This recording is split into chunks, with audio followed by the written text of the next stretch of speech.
Hi, welcome to another Dev Diary on Eternal Step.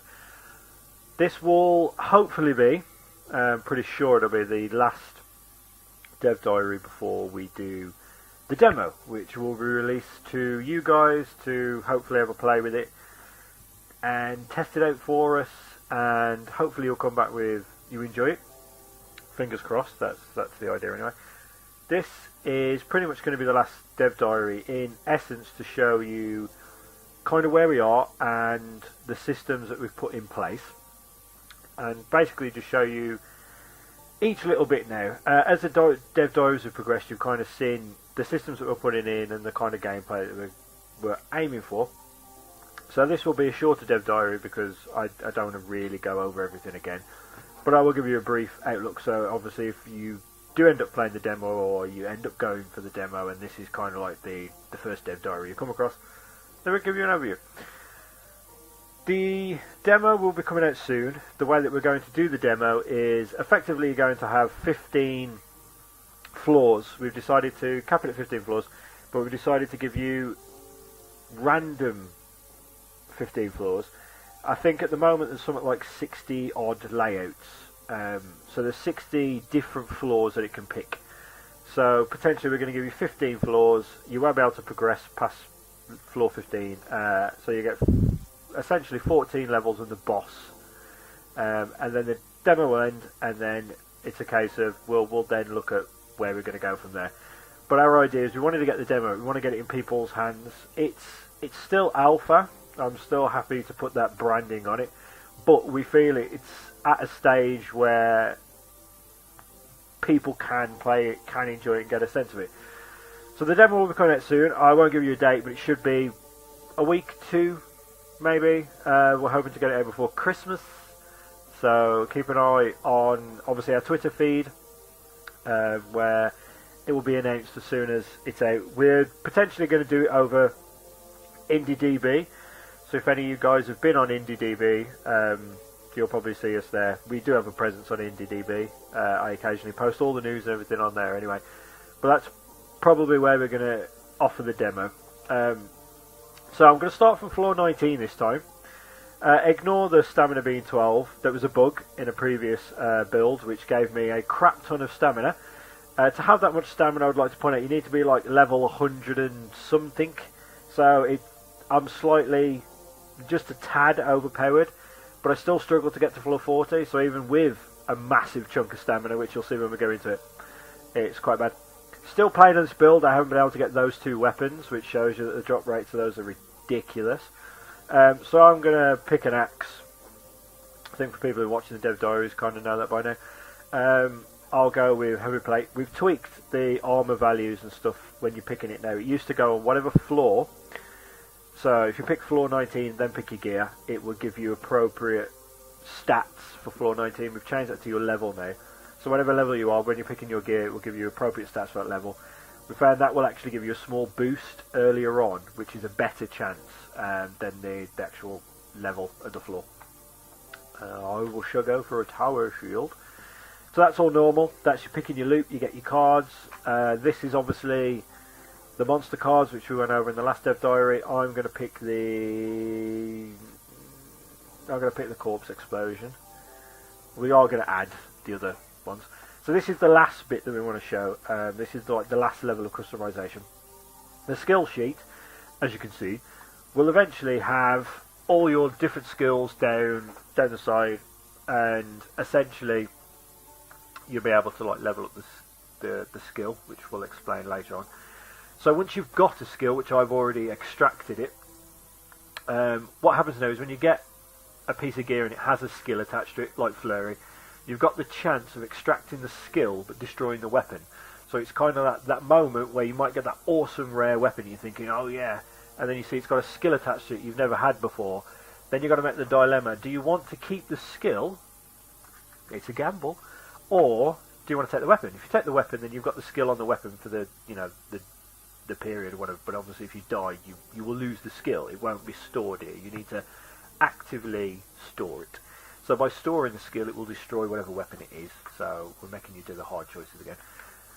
So obviously it says there that I don't have flurry, even though I've managed to get it. So we're going to go with none at the moment. So although that skill is unlocked, I've never sadly picked it up on this build. So we're going to start on floor 19. I'm just going to say, for the time being, is that the change in the next floor is completely down to... I'm just going to turn the music down. In my headphones it's very loud. This next floor is completely down to someone who tests the game. They decided that having the next floor empty, because it's the boss, he didn't like running through 2 floors. So we're like, well, yeah, we'll make it easy for you. We'll just turn the next floor into an actual floor. So you've got that tester to thank for doing that. It's kind of like... So this is all pretty normal, as you can see. You should see the corpse explosion. There you go. So the corpse explosion, basically what it does is does a little area of effect damage onto enemies as the enemy dies. Kind of like the wisps, as you see there. So basically the wisps explode, so when you kill an enemy now, it explodes. That's what that monster card does. It's quite good. You can see we've now added turret style and traps as well, which obviously will upset some people, no doubt. There are some very dodgy floors, I must say, with traps. Woo! So as you can see, I've got a huge stamina bar at the bottom. That's a very, very big stamina bar, and I got that completely on a fluke. Came up with a bug that we didn't realise was in. So as you can see, it's all fairly good. So we've added the kind of like the skill system now, so it's easier to keep the skills, which I think, you know, should make people happier. We should be able to show you. I hate archers standing on spikes like that one's doing.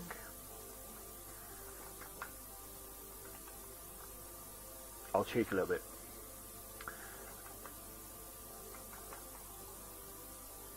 So let's kill these. Yeah. We're still doing a lot of tweaks. So now obviously store the card, look, equip the new card, we put the little bits of information so you know what you're doing. We'll keep that stuff. It is fine. So here you can see some of the new enemies. It's quite hard to try and explain this stuff to you while I'm trying to play this sometimes, because obviously it's better to explain these. But instead you get kind of like thrown into the middle. So the giant golems, as you can see here, if I can have that's quite dangerous. Have kind of like set patterns and set attacks as normal. They also block, as you can see he's doing there. The turret kind of enemy there is obviously spewing little bits of death at me. But they're... Ooh, dropped a rare. But they're quite easy to kill. But obviously there's quite a lot of them, so we'll kill these. Ooh.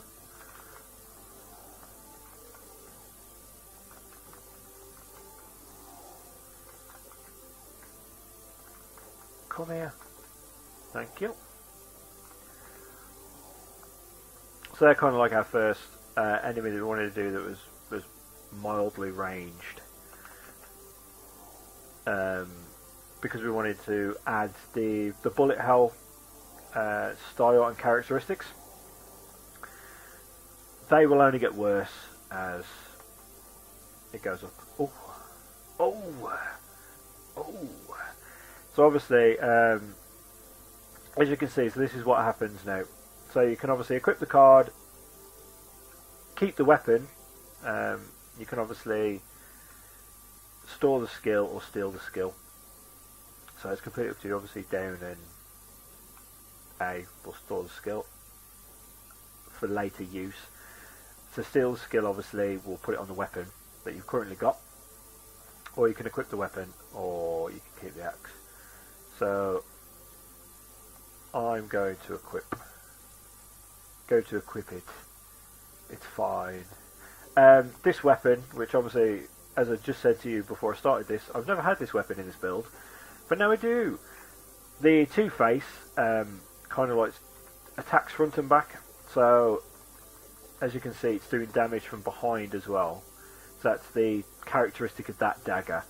So if anything does creep up on you behind, like those, like you can kill them from behind. Raha! Come here.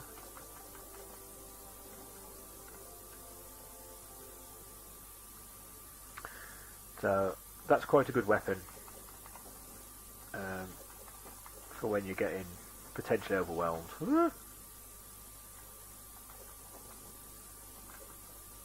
Oh, no, just die.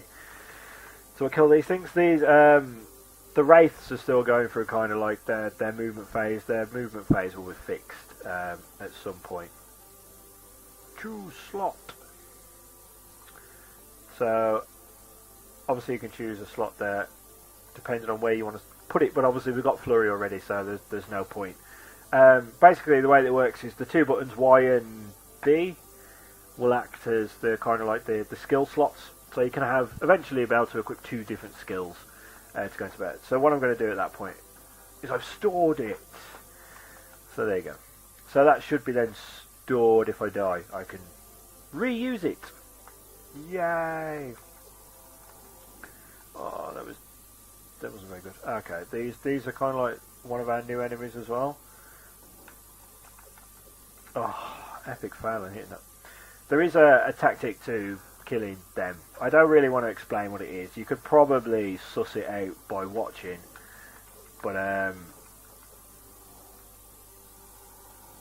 there is a little bit of a tactic to fight the.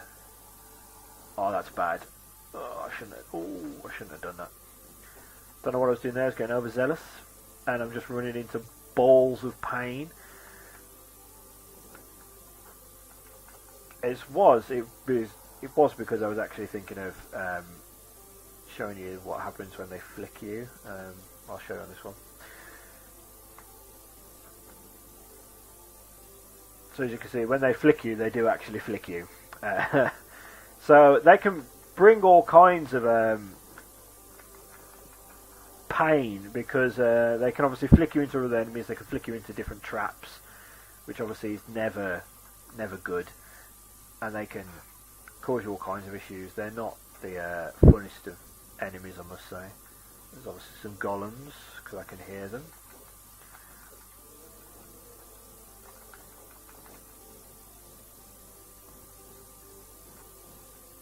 I'll show you, obviously, flurry on the dagger is probably my favourite, just because you can, like, move while,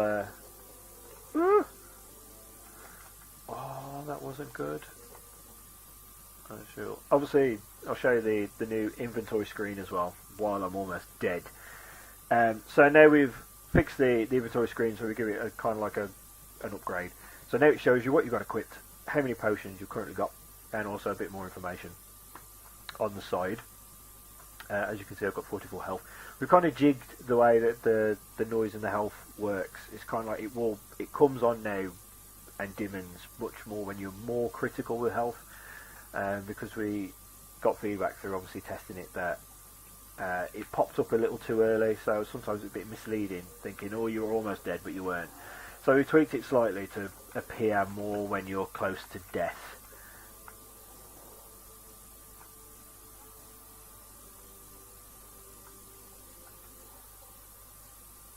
So yeah, the idea at the moment is obviously the next boss will be at floor 40, and the way it's going to work is we've added 3 new enemy types. So you've got the turret, these delightful guys. Obviously the golems and the hands. That's it. I'm trying to remember their names. So the idea is that effectively once you get past floor 20 and we start introducing you to the new enemy types, obviously the old floors and the enemies from the old floors don't necessarily... there you go, I'll put Flurry on both, look, just to show you that. So now if I press B or Y, as you can see there, well you can't see it but I am doing it, it will put that skill on either one. So obviously you can steal it and stick it on the current weapon. So if you don't want to change weapon anymore, you can keep the skill, because, you know, oh, that was quite good. So yeah, the idea is that obviously the new floors still work with the old floors. It's just that we've mixed up the enemies and etc, etc. So it's kind of like all the original 20 floors aren't disappeared. They're still in the mix, and you can still get them.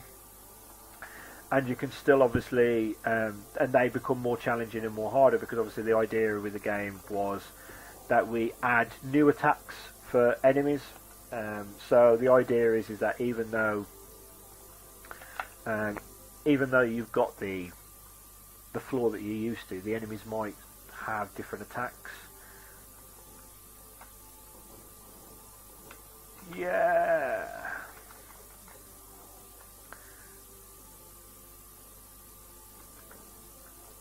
Oh no.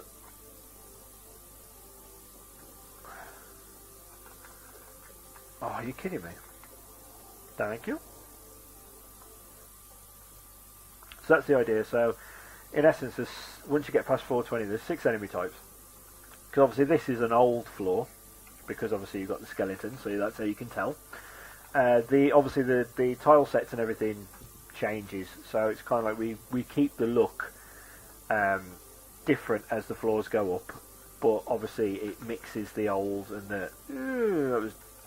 that's going to end badly. I knew that was going to end badly, and I don't have any potions. There you go, look. Lovely. Even though I've got a ton of stamina, etc., I still get murdered. So the idea is obviously the old floors will still get used. It just mixes everything up. So we didn't want to make old floors become redundant, and we didn't want your old tactics and the way to solve floors become redundant.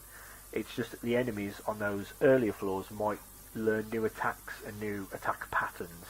So even though you're on floor 34 and you think, well, this is what I had on floor 2, it's slightly different because the enemies will have more attacks. That's the idea. We want to keep adding to the layers of content. Now we've got to the stage with Eternal Step where the only system yet to put in, which we'll put in after the demo, is the trading card system, which once that's out I'll do a quick dev diary on that to show you how that works. But in essence, there you go, I leveled up and got enough to put a point in. Didn't realise. So the way the trading card system will work is each card will have a value. So if it's more rare, for instance, Oswald will have a higher value. Obviously, look, I haven't got Two Faces anymore because I used it rather than storing it, which is always a pain when you finish thinking, I could have kept that. So, like, the idea is that will have a potentially higher value than a straight sword, which you can see there. So the idea is I've got 4 straight swords and I've got 9 cleavers. I never use cleavers, and I very rarely use mega hammers, but I do quite like an Oswald. So the idea is that once you've stored the card and you've stored it once, if, for instance, I use those 3 up and I get rid of it, and I'm thinking, I could really do with an Oswald. I'm on a difficult point in this dungeon. I'm on a difficult floor. Not doing too well. I could do with the best possible gear to get me going. The idea is, well, I don't use cleavers and I don't use mega hammers. I will trade some of my mega hammers and some of my cleavers and hopefully be able to purchase or trade for a new Oswald. So that's the last system that's going to go in. And then that will be pretty much every single system that Eternal Step has in. So that's going to go in after the demo, but it's quite straightforward. So obviously I've got no King's Plates. I could trade potentially 7 heavy plates. I got 40 Thief Rags. I could happily trade all those for 1 King's Plate. That's the idea that we're going to go with. So it'll be able to use up some of your old cards, mix and match. And then eventually we're going to possibly add the crafting to... the idea is that you can, pick a few cards and it might make a new card, is the idea that we're going with. We've also added a back 8 button, as you can see there, because I got into a bug. Apparently you can go up on the armour cards, so we'll look into that after this video. So now if we go to the, quickly before I end it, the skill sheet.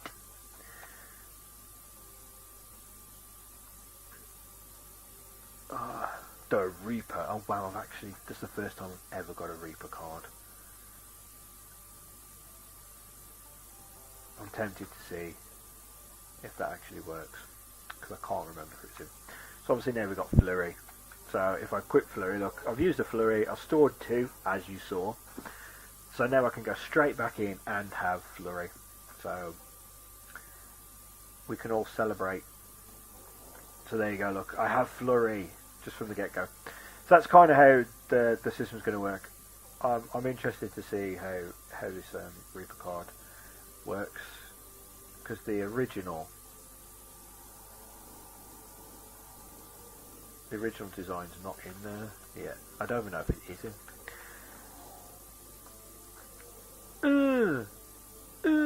Yeah. God, oh no.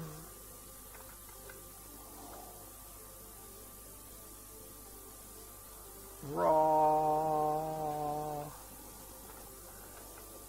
Break apart. So yeah, that's all really I wanted to show you. I wanted to show you our new enemy types. Obviously we've added 3 new enemy types, and you can see that they are quite different to what has come before it, and that's what we're going to continue doing as floors go up. We're going to add more enemy types. Tweak the original enemy types, add them more, so these lovely turrets that are flying all over the place shooting balls of doom might learn new tricks. They might suddenly learn a big laser beam of pain that shoots across the screen to try and murder you. That's the idea, we want to keep you on your toes. So that's pretty much what I'm going to show you before we get to the demo. So you'll be able to play all this in the demo, minus having a ridiculously large stamina bar there, as you can see as I'm... So you'll be able to access everything you've played through. You'll be able to play any of these floors. I think we don't have any restrictions on the type of floors that we've put into it, because I don't think we wanted to do that. So hopefully that will give you a quick insight into Eternal Step. It will hopefully show you now how the skill system works into it, and obviously how the skill system equips.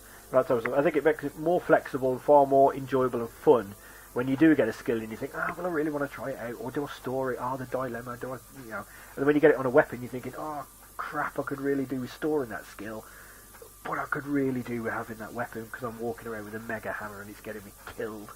So that's the idea that we're going with. We think that it adds a fun dynamic, and when the point now where we're getting to Eternal Step is we want to keep adding content, we want to add more and more. It's just, it takes a long time to add a new weapon. We want to add a new weapon type. I think Paul is very keen to get a polearm in. Polearms are basically his favourite weapon of all time. Polearm spear type weapons are his all-time favourite thing, and he would love to get one in. It's just that the animation and everything of creating it, and then if you think about it, every time there's a new weapon, it needs to be animated, there needs to be a card created for it, there needs to be, the skill needs to adapt to it, so it's a lot of effort and time. And at the moment we're kind of wanting to get to the point where we can just add content. That's why we're looking at potentially releasing it early, getting people on board, getting people testing it, and that allows us to just add content. It's about adding more loot, more weapons, more enemies. We've got ideas for a few rare enemies. I'm not going to go into how the enemies pop out, but we've already got 2 figured out, and we want it to be random.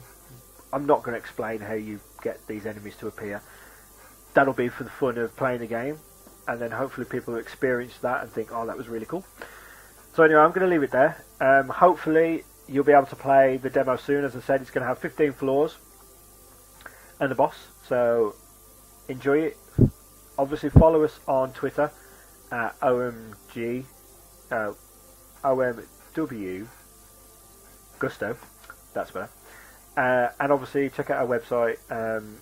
If you are people that want to try the demo out and you're watching the dev video and you're a streamer or a YouTuber or whatever else, let me know and we can sort out giving you the actual build or a demo specific build rather than the public demo build, that's perfectly fine.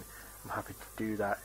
I want streamers to be on board with it, hence why the UI is very limited. My idea for that was I wanted to keep it clutter free, because I know that a lot of Twitch streamers and people that like playing these games and potentially do speed runs, we will add a speed run mode, etc, etc. They like streaming those things, and potentially you'll put in your face anywhere you want on the screen, and your little dialogue boxes of chat and donations and whatever else that you put on it. So I've tried to keep the UI very clutter free. So obviously there's little cues on the character and everything else. That's the whole point of it. So yeah, keep an eye out for the demo. It will be coming out soon, and we shall look forward to seeing how you guys like it. And we'll be back at some point to show you what's been progressing, and we'll keep you informed with whatever's happening. We're also potentially going to Rezzed in March next year, so we'll be working up to that, and we'll be getting the game done. We're hoping that the game will be nearly finished by then, but it depends on how things go. So yes, anyway, I shall see you next time, and this guy shall see you next time with his floppy hair, and have a good evening or morning or afternoon wherever you're watching this from, and I shall see you soon.